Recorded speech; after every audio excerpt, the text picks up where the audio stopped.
ឈប់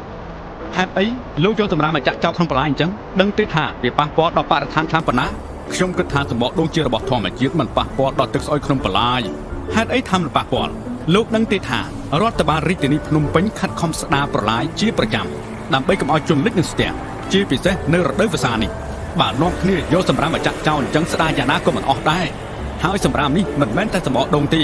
មានលីឡំនិងសម្រាប់ផ្ទះបាយហើយផ្លាស្ទិកទៀតលោកត្រូវរងពិន័យហើយឲ្យខ្ញុំសុំទោសលើកក្រោយខ្ញុំលែងហ៊ានយកមកចោលអញ្ចឹងទៀតហើយខ្ញុំអាចពិន័យលោកបានតាមអនុក្រឹត្យលេខ113ត្រង់មាត្រា42ជាប្រាក់ 20,000 ទៅ 40,000 រៀលហើយឲ្យលោកប្រមូលសម្រាប់ទៅចាក់នៅទីលានចាក់សម្រាប់នៅខ្លួនឯងខ្ញុំសន្យានឹងវិចជាប់ទុកដាក់ឲ្យបានត្រឹមត្រូវតាមកន្លែងកំណត់ហើយលើកនេះខ្ញុំណែនាំចុះ